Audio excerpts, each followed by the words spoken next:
Pour l'exercice 54, on nous dit, dans chaque cas représenté dans un repère orthonormé OUV, l'ensemble des points M dont la fixe Z vérifie les conditions suivantes. Donc, petit a, on veut représenter l'ensemble des points dont la fixe doit vérifier les conditions suivantes. Donc, déjà, il faudrait comprendre ce que ça veut dire pour pouvoir le représenter. Donc, on commence à analyser la première information, le module de Z. On sait tout d'abord que dans un graphique, si un point M a pour affixe Z, alors le module de Z représente la distance de ce point M à l'origine du repère. Et si l'origine, c'est O, donc ça représente la distance de O à M. Donc, ici, quand on a un module de Z égale à 4, on peut commencer à définir un point qui a donc cet affixe Z. Et comme on sait que le module de Z, c'est la distance OM, alors on peut dire que la distance OM est donc égale à 4. Donc, l'ensemble des points M que nous voulons représenter, c'est l'ensemble des points M qui sont situés à égale distance égale à 4 du point O, origine du repère. Donc, quels sont les points qui sont situés à la distance 4 de O? Donc ça, normalement, c'est très connu. Mais si vous ne le connaissez pas, vous pouvez toujours essayer de le deviner à l'aide d'un petit schéma. Donc, on commence par faire le repère avec nos axes, l'axe des réels et l'axe des imaginaires purs, notre origine, l'angle droit et la même graduation car le repère est orthonormé. Et ensuite, on va commencer à chercher quelques points qui sont à la distance 4 de l'origine. Donc, les plus faciles à trouver, il y a déjà celui-là. Et ensuite, un autre qui est assez facile à trouver, c'est aussi celui-là. Et encore d'autres, on a celui-là, on a aussi celui-là. Donc déjà, on essaie de se dire à quoi ressemble cet ensemble de points situés à la distance 4 de l'origine. On cherche parmi les ensembles des points que l'on connaît.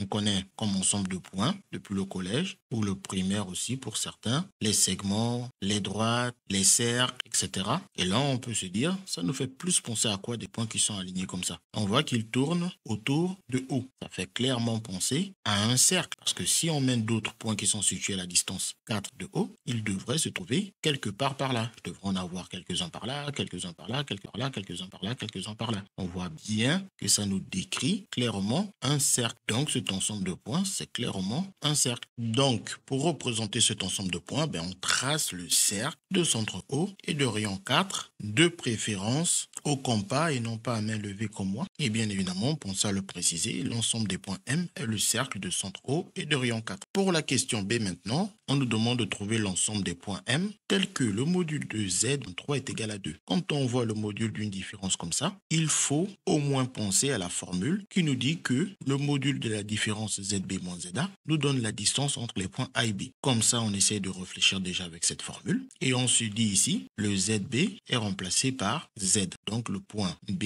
serait remplacé par un point M d'affixe Z. Donc soit vous le redéfinissez ce point M ici, ou soit vous mettez la définition de M avant les questions. Ça concerne tout l'exercice. Donc ici on reconnaît l'affixe d'un point M. Et maintenant ici, d'après notre formule de cours, ça devrait correspondre à l'affixe d'un point A. On n'a qu'à nous-mêmes choisir de dire que ZA égale à 3 et ensuite voir ce que ça nous donne. Et comme on vient de introduire le ZA, il faut qu'on définisse notre point A. Avec A, le point d'affixe 3. On vient de définir ce point A. Donc, une fois qu'on est là, on sait que le module de cette différence est la distance. Donc, on n'a plus qu'à remplacer ici le module de cette différence par la distance AM. Ça nous fait alors AM égale à 2. Et si on fait l'analogie avec ce qu'on a précédemment, ici, les points M est l'ensemble des points qui sont situés à égale distance égale à 2 du point A. Et comme on avait déjà eu ce cas de figure avec le point O qui est tout simplement remplacé par A et tout le reste est pareil, on devine alors qu'il s'agit du même type d'ensemble de points. L'ensemble des points M est le cercle de centre A et de rayon 2. C'est la même phrase